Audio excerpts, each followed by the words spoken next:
Hello. It all started with a text message. Not to me, of course. If it had been to me, this story wouldn't be happening, and my heart wouldn't be pounding like a bass drum. But no, the message was for Claire, my wife of 12 years, and I was not supposed to see it. It was a normal Wednesday night, or so I thought. Claire had just come home late from court. A work dinner, she said, and had gone straight into the shower without saying much. That wasn't unusual. Claire, being a judge, often had long days, and she liked to wash the day off the moment she walked through the door. I always thought it was endearing, her little ritual. So, I wasn't suspicious when she tossed her phone on the kitchen counter. Screen still lit up. I almost didn't look at it. I swear I didn't mean to snoop. But as I was clearing up the dinner dishes, I saw the preview of a text. It wasn't anything scandalous at first glance. You left the papers in my car. Call me tomorrow before we meet. No name was attached to it, just a number. For some reason, it stuck with me. Papers? What papers? And who was she meeting tomorrow? Claire never mentioned anything about leaving papers in someone's car, and she usually told me about her work. Her cases fascinated me, even if I didn't always understand the legal jargon. I told myself it was probably nothing. Colleague, maybe, but something about the casual tone of the message felt off, like it wasn't a purely professional exchange. I grabbed her phone, intending only to check the name and ease my mind. But there was no name, just the number. That was weird. Claire was meticulous about her contacts. Everyone in her professional circle was labeled down to their titles. Before I could think twice, I tapped on the message thread. There were only a handful of texts. Thanks for dinner tonight. I loved the wine. You deserved it. Can't wait for Friday. Same time, of course. Bring your A game, mister. I froze. Dinner? Friday? A game? My hands were clammy, and I could hear the water running upstairs as Claire sang softly to herself. Oblivious. I wish I could say I confronted her right then and there. I didn't. Instead, I set her phone down, exactly where she'd left it, and went to the sink to finish the dishes. I tried to tell myself it didn't mean anything. Maybe it was just a work thing. Maybe bring your A game was some legal term I didn't know. Claire had always been close with her colleagues, and she often entertained judges, lawyers, and clerks over wine and hors d'oeuvres at the house. Maybe I was overreacting. But deep down, I couldn't shake the feeling that something was off. It wasn't just the texts. It was Claire herself. Over the past few months, she'd grown distant. She used to kiss me goodbye in the mornings, but now she barely muttered a "see you tonight" as she grabbed her coffee and rushed out the door. When we talked, she seemed distracted, like her mind was somewhere else. I tried to convince myself that it was just work stress. Judges have a lot on their plates. But even that didn't sit right. Claire thrived on her career. She loved the grind. It wasn't like her to let it overwhelm her. The shower shut off upstairs. My heart jumped. I wiped my hands on a towel, trying to act normal as Claire came down, her wet hair wrapped in a towel. She kissed me on the cheek, a little peck that felt like an afterthought, and went to the living room to scroll on her laptop. I didn't say anything about the text. Not that night, but I started watching her. The next day, I checked her phone while she was in the shower again. The message thread was gone. Deleted. Claire had always been a bit of a neat freak, but she wasn't the type to purge her texts unless there was a good reason. And why delete just that thread? Then there was the matter of Friday. I casually asked her that morning if she had any plans after work. She smiled at me, warmly, but just a little too quickly. "Oh, nothing exciting," she said. "Just a late meeting with a colleague. Shouldn't take long." I nodded, but my gut churned. That night, I decided to follow her. I felt ridiculous even thinking it, but I couldn't let it go. I told myself I was being paranoid, that I was turning molehills into mountains. But I couldn't shake the feeling that if I didn't get to the bottom of this, I'd lose my mind. Claire left at 7 p.m., wearing a little black dress she hadn't worn in months. She kissed me goodbye, her perfume lingering in the air as she walked out the door. I waited exactly 5 minutes before grabbing my car keys. I followed her downtown, keeping a safe distance. She parked in front of a trendy Italian restaurant, the kind we used to go to for date nights, and walked in. And then he showed up. He was tall, maybe 6 feet 2 inches, with broad shoulders and slicked back hair. He wore a tailored suit that screamed money, and when Claire saw him, her face lit up in a way I hadn't seen in years. They hugged. It wasn't a professional hug. I didn't stay to watch them eat. Couldn't. I drove home in a daze, my mind racing with questions I wasn't ready to answer. Who was this guy? How long had this been going on? And, most importantly, what was I going to do about it? I thought about confronting her that night, but when she came home, 2 hours later, she looked so calm, so composed. She kissed me on the cheek and asked if I wanted to watch a movie. I said no. Instead, I went upstairs and lay in bed, staring at the ceiling. I had never felt so small, so out of control. And then, just as I was drifting off to sleep, it hit me. The papers. What papers? Why were they in his car? And what kind of meeting needed papers in the first place? I didn't know it yet, but the answers to those questions would turn my world upside down. The morning after I saw Claire at the restaurant with her mystery man, I felt like I was living someone else's life. Everything about her seemed normal. Too normal. She sipped her coffee, scrolled through emails, and chatted about some local fundraiser she was supposed to attend next week, as if nothing had happened. But now every detail stood out to me. I started noticing things I hadn't before, or maybe I just didn't want to notice, like how she kept her phone on silent, face down on the table, or how she would step out onto the patio when she took certain calls, her voice low, her tone hushed. And then there were the late nights. They weren't new. Claire had always worked long hours, but now they felt different. She started coming home later than usual, and when I asked her about it, she'd laugh it off. Another case, she'd say, "Don't wait up, okay?" I'd nod, but my mind would race. One night, I decided to check her car. I know it sounds crazy, but I needed something, anything, that would make sense of the knots my mind was tying itself into. At first, I found nothing unusual. A water bottle, a stack of court documents, a jacket. But then I saw it. A small, folded receipt tucked between the passenger seat and the center console. It was from a high-end jewelry store downtown. The date on it was 2 weeks prior, and the purchase? A necklace worth $2,800. Claire wasn't wearing a new necklace. I tried to stay calm, telling myself there had to be an explanation.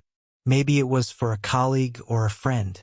But Claire wasn't the type to spend that kind of money without mentioning it, especially not on something like jewelry. I took a picture of the receipt with my phone and left everything else exactly as I'd found it. The next breadcrumb came a few days later. I was organizing the drawers in the kitchen when I came across a folded piece of paper shoved in the back. It was a note, handwritten in Claire's neat cursive. "Jonathan, don't forget the paperwork for the zoning proposal. Let's finalize before Friday. Call me if there are any issues. Jonathan." The name rattled around in my head like a loose marble. Was this the man from the restaurant? A client? A colleague? I didn't recognize the name, but Claire didn't talk about everyone she worked with. Zoning proposal. What did that even mean? Claire wasn't in real estate. Sure, she dealt with property disputes from time to time, but she wasn't the kind of judge to get directly involved in deals or developments. I looked at the note again. It was impersonal, professional. Maybe this had nothing to do with what I saw. Maybe I was letting my imagination run wild. But then, A part of me wondered, why was it hidden in the back of the drawer? That evening, I confronted her, gently. "Who's Jonathan?" I asked, trying to sound casual. Claire didn't flinch. "Jonathan Michaels. He's a real estate agent. He's been consulting on a case I'm overseeing." "Why?" Her answer was so smooth, so matter-of-fact, that I almost believed her. But something about the way she said it didn't sit right. "What kind of case?" "Oh, just a property dispute. It's nothing major." She smiled at me like I was being silly. "Why do you ask?" I shrugged, pretending to let it go. "No reason. Just curious." But the more I watched, the more cracks I saw. One night, while Claire was in the shower, her phone buzzed on the nightstand. I glanced at the screen. Another text from the same unnamed number. "I have the documents. Let's meet early tomorrow, before the hearing." I picked up her phone, heart racing, and scrolled through the messages. Most of them were logistical, talking about meetings and finalizing plans, but every now and then, there'd be something like, "Can't stop thinking about last night," or "You're amazing. I'm so lucky to have you in my life." By now, it was impossible to ignore the truth. Claire wasn't just working late. She wasn't just meeting with colleagues. She was seeing someone, Jonathan. But as soon as I thought I had it figured out, something else happened.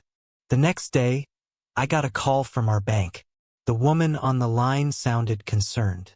"Mr. Thompson, I just wanted to confirm some recent changes to your joint account." "What changes?" "There's been a transfer of $50,000 to an escrow account. It was authorized by Claire Thompson." I felt like the wind had been knocked out of me. $50,000? For what? I thanked the woman and hung up, my mind spinning. I didn't want to jump to conclusions, but everything was adding up. The secretive behavior, the texts, the jewelry receipt, the zoning proposal. I waited until Claire got home that night. She looked tired but cheerful, like she'd had a good day. I wanted to ask her about the money, but I stopped myself. If she was lying to me, and it seemed more likely with every passing day, she'd have an excuse ready. Instead, I decided to keep digging. That weekend, while Claire was at a yoga class, I went through her desk in the home office. At first, it was just work files and legal briefs, nothing unusual. But then I found a manila folder labeled Willow Creek Estates. Inside were contracts, maps, and emails, all related to a new housing development. At the bottom of the pile was a handwritten note from Jonathan. "Can't wait to celebrate when this is done. Dinner's on me."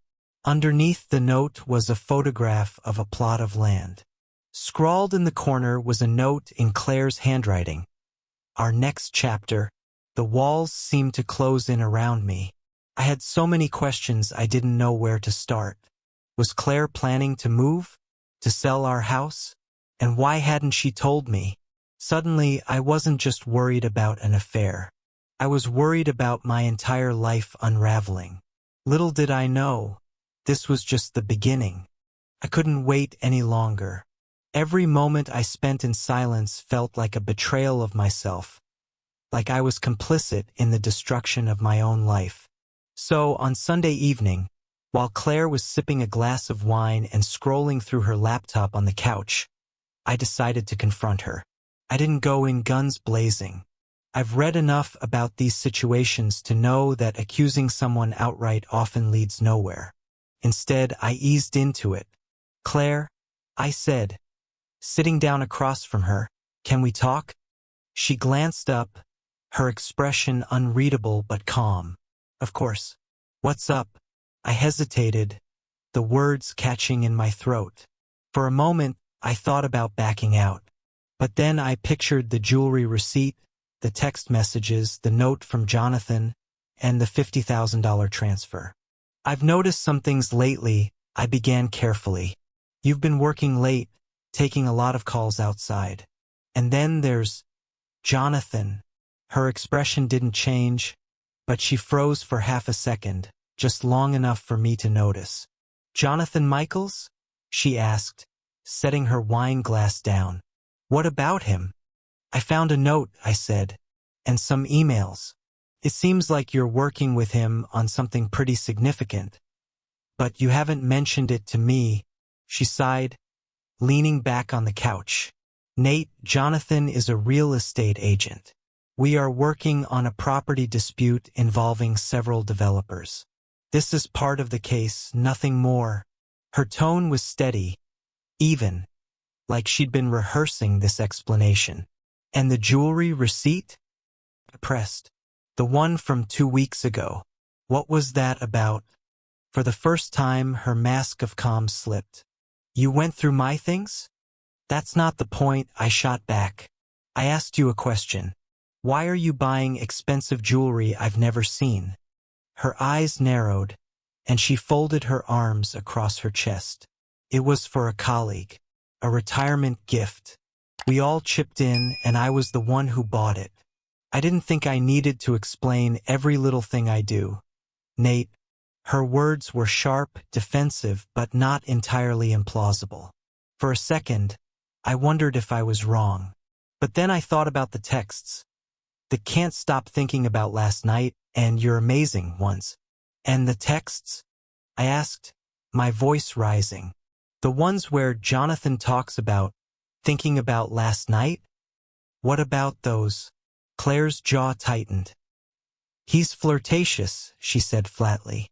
I've told him to stop, but it's harmless. I didn't tell you because I knew you'd overreact. And here we are, proving me right. She laughed bitterly, shaking her head. This is ridiculous, Nate. I'm exhausted, I'm under a lot of stress, and now you're accusing me of… What? Cheating? Her deflection was masterful. For a moment I felt like a fool, like maybe I was seeing things that weren't there. But then she said something that struck me as odd. You have no idea what's really going on? She muttered under her breath, almost as if she didn't mean for me to hear it. What does that mean? I demanded. Nothing, she snapped. Just that you're blowing this out of proportion. I'm tired, Nate. Can we talk about this later? But I wasn't ready to let it go. Claire, I said, my voice firm. I want the truth. All of it. Right now. She stared at me, her eyes cold and calculating. Then, to my shock, she stood up, grabbed her laptop and said, I don't have time for this, before disappearing into the bedroom and slamming the door behind her. I sat there stunned.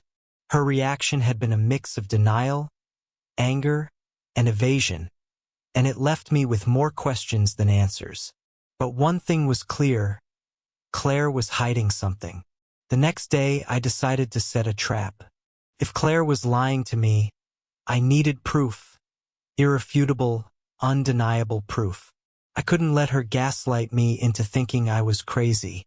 That afternoon, while she was at work, I installed a GPS tracker in her car.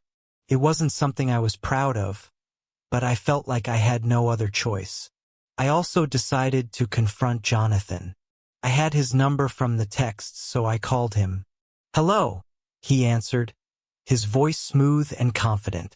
This is Nathan Thompson, I said, my tone steady. Claire's husband. There was a pause, a long, heavy pause.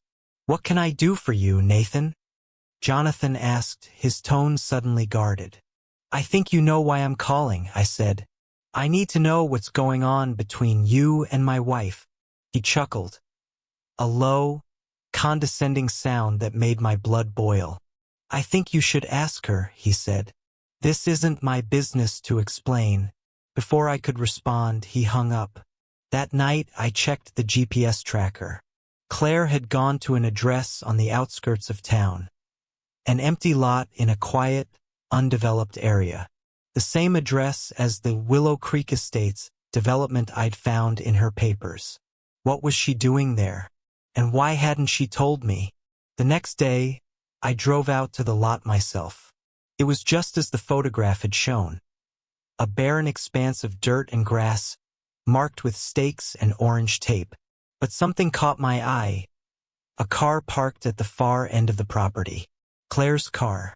I parked a safe distance away and watched as she got out and met Jonathan by the edge of the lot. They were too far away for me to hear, but I could see the tension in their body language. Claire was gesturing angrily, while Jonathan stood with his arms crossed, smirking. I snapped a few pictures with my phone, my heart racing. When they finally parted ways, Claire drove off without noticing me. But Jonathan stayed behind, pacing the lot, talking on his phone. Back at home, I confronted Claire again, this time armed with the photos. "What were you doing at Willow Creek today?" I asked, holding up my phone. Her face went pale, and for the first time she looked genuinely caught off guard. I can explain," she stammered. "Then start explaining," I said, my voice cold. But as she began to speak, I realized something. Claire wasn't just hiding an affair. There was something else, something bigger, and I wasn't sure I wanted to hear it. I spent the next 2 days in a haze, trying to piece together what I knew and what I didn't. The texts, the late nights, the unexplained expenses. It all pointed to an affair. But the $50,000 transfer, the secretive trips to Willow Creek Estates, and Jonathan's smug demeanor suggested something more. I couldn't shake the feeling that I was missing a piece of the puzzle, and I knew the only way to get it was to confront them both, Claire and Jonathan, at the same time. It wasn't hard to figure out where they'd be next. The GPS tracker on Claire's car showed that she was making regular visits to the same location, an upscale office building downtown. The building housed several businesses, including a real estate firm with Jonathan's name prominently displayed on the directory. That Friday, I drove to the building and parked across the street. Claire's car was already there. My hands were shaking as I grabbed my phone, taking deep breaths to calm myself. This was it. I walked into the building and rode the elevator to the floor where Jonathan's office was located. The receptionist glanced up as I entered, but I didn't give her a chance to ask questions. "Is Jonathan Michaels in?" I asked, my voice steady but cold. "He's in a meeting," she began, but I was already walking past her, my heart pounding like a drum. Jonathan's office door was ajar. I could hear voices inside, Claire's and his. I pushed the door open without knocking. Claire and Jonathan were standing by his desk, their expressions frozen in shock as they turned to face me. Claire's eyes widened, her face flushing with a mix of anger and fear. Jonathan, on the other hand, looked calm, his lips curving into a small, condescending smile. "Nate," Claire said, recovering quickly. "What are you doing here?" "What am I doing here?" I said, my voice rising. "I should be asking you that. What's going on, Claire? And don't give me any more lies." Jonathan stepped forward, hands in his pockets, as if he were completely at ease. "Why don't you have a seat, Nathan?" he said, his tone infuriatingly calm. "I think it's time we clear the air." I ignored him and turned to Claire. "You owe me the truth," I said. "No more games. No more half-truths. Just tell me what's going on." Claire opened her mouth to speak, but Jonathan cut her off. "You're right, Nathan," he said, stepping between us. "You deserve the truth. But I don't think you're going to like it." Jonathan walked to his desk, picked up a file and handed it to me. Inside were documents, contracts, legal agreements, and something that made my blood run cold. A deed transfer for our house. My name was nowhere on it. "What the hell is this?" I asked, my voice trembling.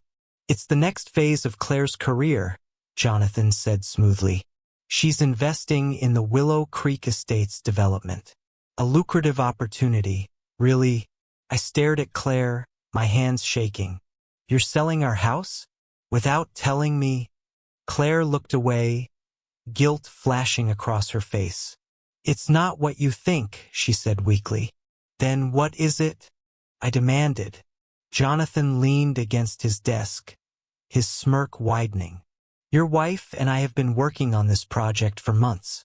She's been using her position to smooth over some legal obstacles. And with the proceeds from the sale of your house, we'll have the capital to finalize the deal. I felt like I'd been punched in the gut. You're in on this? I said, turning to Claire. You're conspiring with him to sell our house? Our home? Behind my back? Claire's composure cracked. It's not like that, she said, her voice rising. You don't understand how much pressure I'm under. This deal is everything. It's our future. Our future, I shouted. You're building a future with him?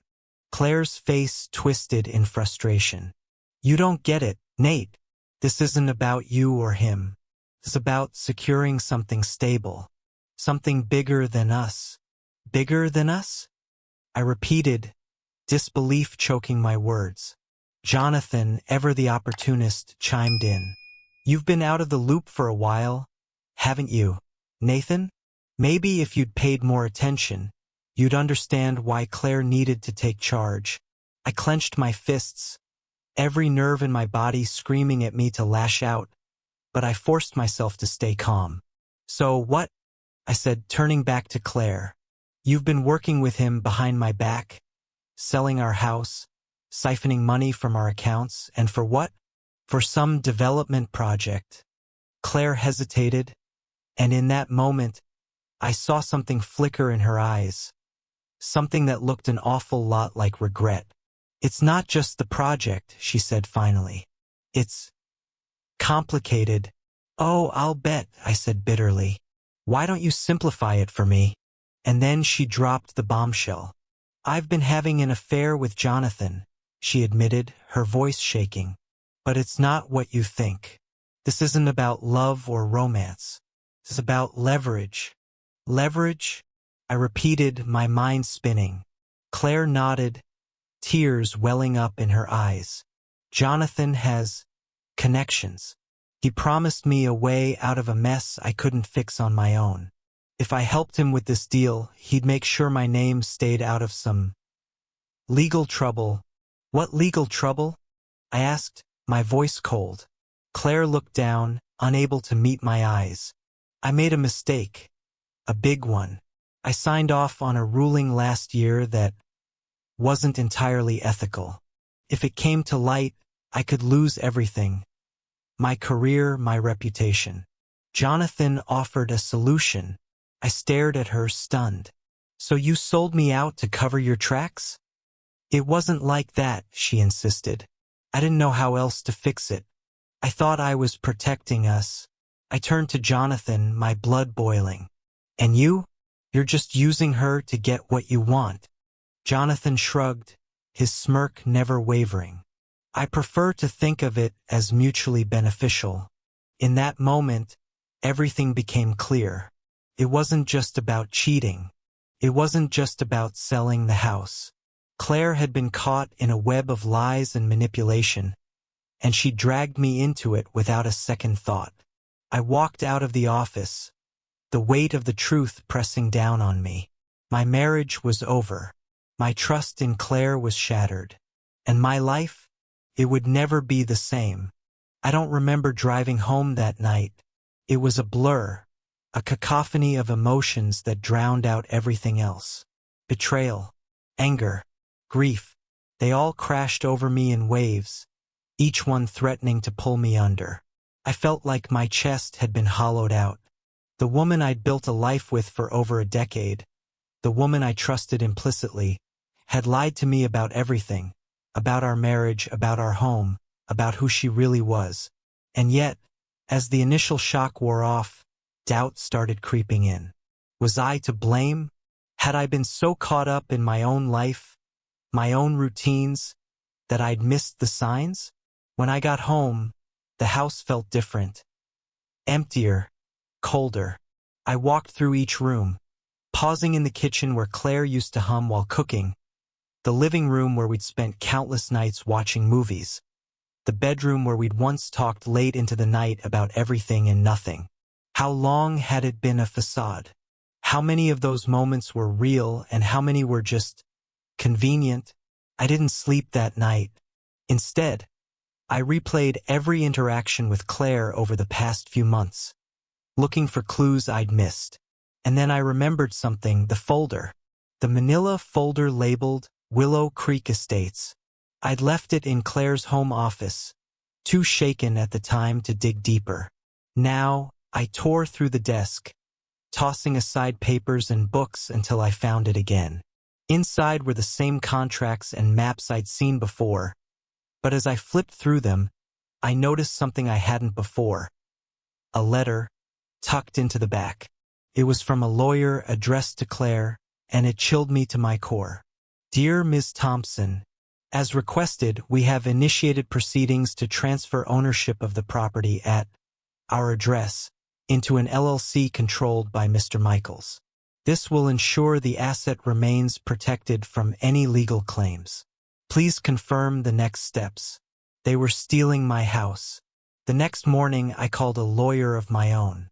I explained everything, Claire's behavior, the transfer, the affair. He listened carefully, then gave me a grim look. You're in a tough spot, he said. If the deed has already been transferred, reversing it could be a long, messy process. And if she's been funneling money into this development project, you might be looking at significant financial exposure. But it's my house, I said, my voice breaking. How can she just take it? He sighed. If she forged your consent or used joint funds without your agreement, you might have a case. But proving that could take time. I felt like I was unraveling. Every time I thought I'd hit the bottom, I found a new layer of betrayal waiting for me. Claire wasn't just unfaithful. She was ruthless. She'd lied to me, stolen from me, and manipulated me, all while looking me in the eye and pretending everything was fine. But why? Was it just greed? Desperation? Or was there something else driving her? That evening, I confronted Claire again. She was sitting at the kitchen table, sipping a glass of wine, looking as composed as ever. We need to talk, I said, my voice hard. She glanced up at me, her expression unreadable. What now, Nate? I know about the LLC, I said, holding up the letter. I know you're transferring the house to Jonathan. Her face paled, but she didn't deny it. You don't understand, she said quietly. Then explain it to me, I demanded. Explain why you're throwing away everything we've built, why you're selling our house, why you're lying to me. Explain why I don't even recognize the woman I married. She stared at me for a long moment, then took a deep breath. You're right, she said finally. You don't recognize me, because I'm not the same person you married. I can't afford to be. What does that mean? I asked, my voice rising. It means, she said, her voice breaking, that I've made mistakes. Big ones. And I'm doing everything I can to fix them. By destroying us? I shouted. Tears filled her eyes, but she didn't look away. You think this is easy for me? You think I wanted any of this? I didn't have a choice, Nate. Jonathan offered me a way out. A way to protect us. Protect us? I repeated, my voice dripping with disbelief. You call this protecting us? You're ruining everything. I'm saving what I can, she said, her voice trembling. You don't know what it's like, Nate. You don't know the pressure I'm under, the decisions I have to make. Then tell me, I said, my voice softening. Tell me what's really going on. And then she told me. She'd been caught up in a corruption scandal involving one of her past rulings. A case where she'd taken a bribe to rule in favor of a powerful developer. If the truth came out, she'd lose her career, her reputation, everything. Jonathan had been her way out. He'd offered her a chance to bury the scandal, but at a cost. Her loyalty, her integrity, and, apparently, our marriage. I didn't know how else to fix it, she said, tears streaming down her face. I was trying to protect you, Nate, to protect us. I stared at her, my heart breaking all over again. She looked so small, so vulnerable, but I couldn't bring myself to feel sorry for her. "You didn't protect me," I said quietly. "You betrayed me. You betrayed us." That night, I packed a bag and left. As I drove away from the house that no longer felt like home, I felt an overwhelming sense of loss. Not just for my marriage, but for the life I thought I had, the woman I thought I knew. But deep down, I knew this wasn't over. Claire had taken everything from me, but I wasn't going to let her win. Not without a fight. The first night away from the house was the hardest.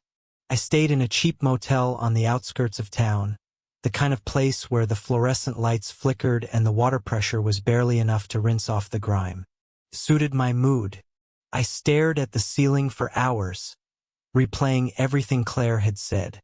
The bribes, the scandal, Jonathan, the house. It was like unraveling a twisted ball of string, every thread leading to a deeper betrayal. But as much as I tried to make sense of it all, one thought kept cutting through the noise. What now? The next morning I called my lawyer. "I want to file for divorce," I said, the words heavy but certain. He didn't sound surprised.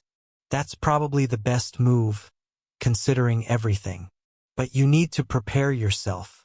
This isn't going to be a clean break." He was right. Claire wasn't just my wife. She was my partner in almost every aspect of my life. The house was in both our names, our finances were intertwined, and we'd spent over a decade building a life together. Untangling all of that would be a battle. But there was no other choice. I didn't tell Claire immediately. Instead, I spent the next week gathering everything I could: bank statements, text messages, the letter from the lawyer, the photos from Willow Creek. I wanted to make sure I had all the ammunition I needed when the time came. In the meantime, I tried to focus on myself. It felt strange, almost foreign, to think about what I wanted instead of what Claire and I wanted as a couple. For years, I'd built my life around her career, her ambitions, her needs. Now, for the first time, I had to figure out who I was without her. When I finally told Claire about the divorce, she didn't fight me. "I figured this was coming," she said, her voice hollow. "I can't blame you."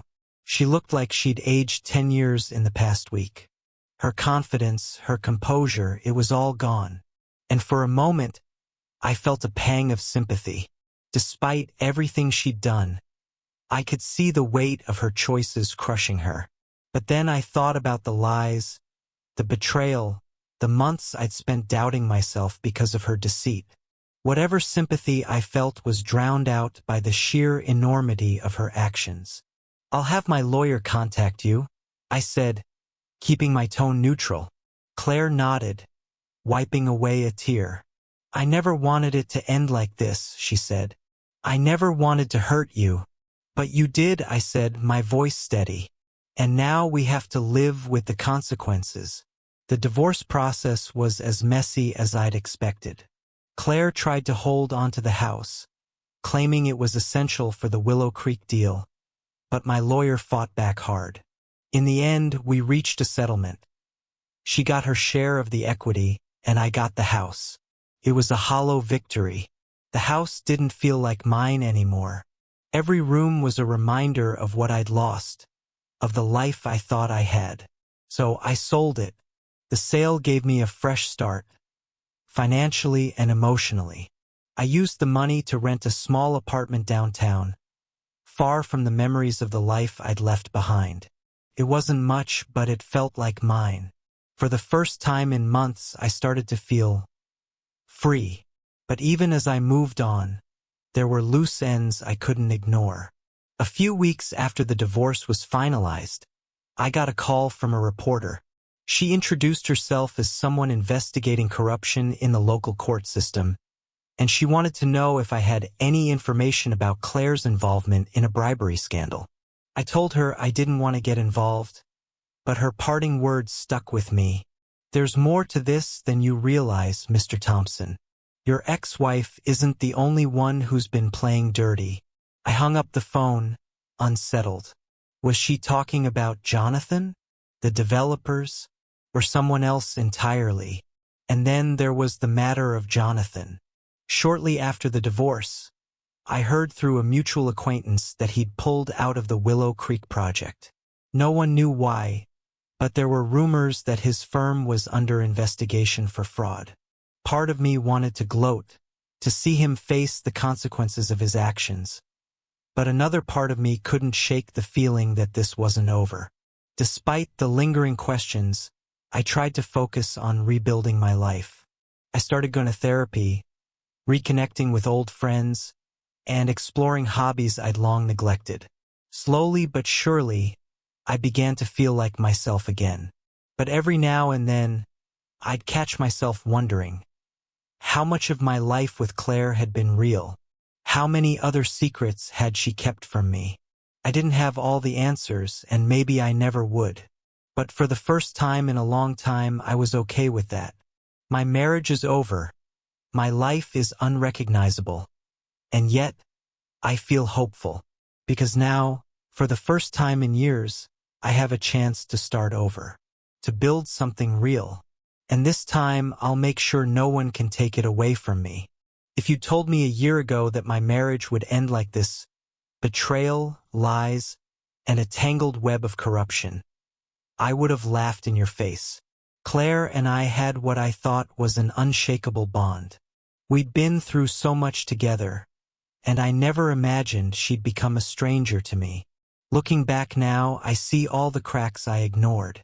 The little changes in her behavior, the subtle signs of distance. I told myself they were temporary, normal, the kind of thing every couple goes through. But the truth is, I stopped paying attention. That's one of the biggest lessons I've learned. Never stop paying attention to your relationship. It's easy to fall into routines, to take each other for granted. But love doesn't thrive on autopilot. Trust is the foundation of any relationship. And once it's broken, it's almost impossible to rebuild. I've learned that the hard way. If you find yourself doubting your partner, if something feels off, don't ignore it. It doesn't mean you should immediately accuse them or assume the worst, but you should trust your instincts.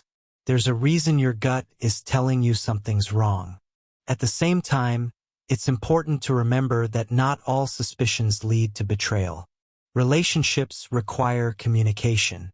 I wonder now if things would have been different if I'd confronted Claire earlier, if I'd created a space where she felt she could come clean before things spiraled out of control. But the truth is, sometimes people will betray you no matter how much love and trust you give them. And that's not your fault. If you feel like something is wrong, investigate. But do it carefully. Gather facts, not assumptions. Whether it's financially, emotionally, or legally, make sure you have safeguards in place. Don't let your partner's betrayal destroy you.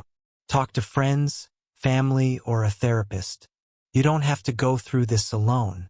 It's easy to blame yourself, to wonder what you could have done differently. But someone else's actions are not your responsibility. Once the dust settles, take time to rediscover who you are and what you want. Don't rush into another relationship until you've healed. One of the hardest lessons I've learned is that love isn't always enough. You can love someone with your whole heart and still find that it's not reciprocated, or that their priorities don't align with yours. But that doesn't mean love isn't worth it. If anything, this experience has shown me how precious real, mutual love is, and how important it is to protect it when you find it. The next time I fall in love, I'll do so with open eyes and a guarded heart. Not because I'm afraid, but because I've learned the value of trust, communication, and honesty. If I could leave you with one piece of advice, it's this: never let someone else's betrayal define you. You are more than the worst thing that's ever happened to you. Life moves on. Hearts heal. And every ending is the beginning of something new. As for Claire and Jonathan, I don't know what became of them, and honestly, I don't care. They're a chapter I've closed, a lesson I've learned. But sometimes, late at night, I catch myself wondering, if she had just told me the truth, before the lies, the schemes, and the betrayal, would I have forgiven her? I guess I'll never know. Do you think that betrayal can be justified if it is done in the name of protecting something bigger, such as a career or family? Or is it just an excuse? Please let me know in the comments below this video. Thank you to everyone who listened to my story. Bye.